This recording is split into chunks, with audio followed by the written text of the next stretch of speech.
கிட்டத்தட்ட ஒரு 5 மாவட்டத்துக்கு பிரச்சாரத்துக்கு போனோம். இந்த மாதிரி எதுவுமே நடக்கல. ஆனால் கரூரில் மட்டும் ஏன் இப்படி நடக்குது? எப்படி நடக்குது? மக்களுக்கு எல்லா உண்மையும் தெரியும். சிஎம் சார், உங்களுக்கு ஏதாவது இந்த பழி வாங்கணும் அப்படின்ற எண்ணம் ஏதாவது இருந்துச்சுன்னா என்ன வேணாலும் பண்ணுங்க. அவங்க மேலே கை வைக்காதீங்க. அனைவருக்கும் வணக்கம். என் லைஃப்பில் இந்த மாதிரி ஒரு பெயின்ஃபுல்லான ஒரு சுச்சுவேஷனை நான் ஃபேஸ் பண்ணதே கிடையாது. மனசு முழுக்க வலி வலி மட்டும்தான். இந்த சுற்றுப்பயணத்தில் என்னென்ன மக்கள் பார்க்க வராங்க, அதுக்கு ஒரே ஒரு காரணம் தான் அவங்க என் மேலே வச்சிருக்கிற அன்பும் பாசமும். அந்த அன்புக்கும் பாசத்துக்கும் நான் எப்பவும் கடமைப்பட்டிருக்கிறேன். அதனால தான் இந்த சுற்றுப்பயணத்தில் மற்ற எல்லா விஷயங்களையும் தாண்டி மக்களுடைய சேஃப்டி, அதில் எந்த காம்ப்ரமைஸும் பண்ணிடக்கூடாதுன்றதுக்காக தான் அது என் மனசில் ரொம்ப ஆழமாக இருக்கும் அந்த எண்ணம். அதனால தான் இந்த அரசியல் காரணங்கள் எல்லாத்தையும் தவிர்த்துட்டு ஒதுக்கி வச்சுட்டு மக்களோடைய சேஃப்டி மட்டும் மைண்டில் வச்சுக்கிட்டு அதுக்கான இடங்களை சூஸ் பண்ணுறது, அதுக்கான இடங்களை பார்த்து பெர்மிஷன் கேட்குறது, போலீஸ் டிபார்ட்மெண்ட்டில் அதை ரிக்வெஸ்ட் பண்ணி கேட்போம். ஆனால் நடக்கக்கூடாதது நடந்துருச்சு. ஆனால் மனுஷன் தானே. அந்த நேரத்தில் அத்தனை பேர் பாதிக்கப்பட்டு இருக்கும்போது எப்படி அந்த ஊரை விட்டுட்டு என்னால் கிளம்பி வர முடியும்?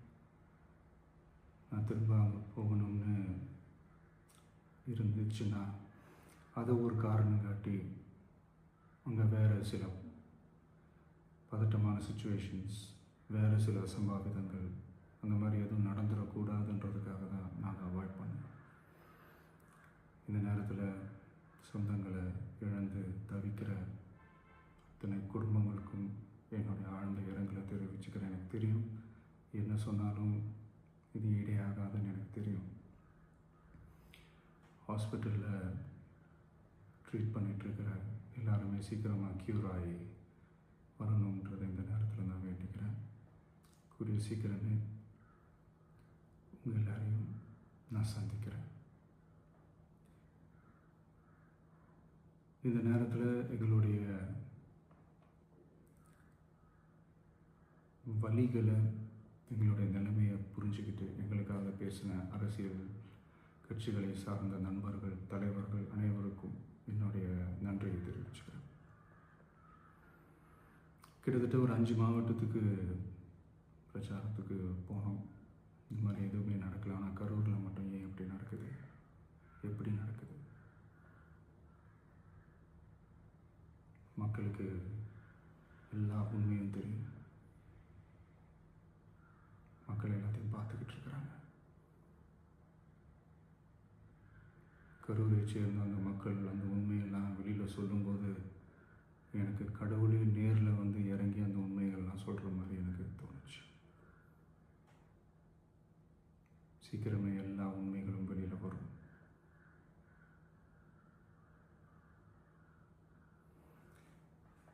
எங்களுக்கு தரப்பட்ட இடத்துல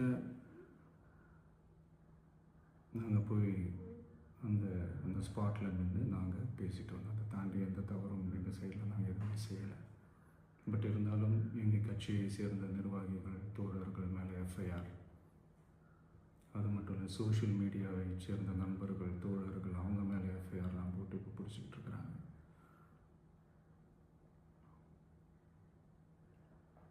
சிஎம் சார், உங்களுக்கு ஏதாவது இந்த பழி வாங்கணும் அப்படின்ற எண்ணம் ஏதாவது இருந்துச்சுன்னா என்ன வேணாலும் பண்ணுங்க. அவங்க மேலே கை வைக்காதீங்க. நான் ஒன்று வீட்டில் இருப்பேன், இல்லை நான் ஆஃபீஸில் இருப்பேன். என்ன வேணாலும் செய்யுங்க. நண்பர்களே, தோழர்களே, நம்மளுடைய அரசியல் பயணம் இன்னும் ஸ்ட்ராங்காக இன்னும் தைரியத்தோட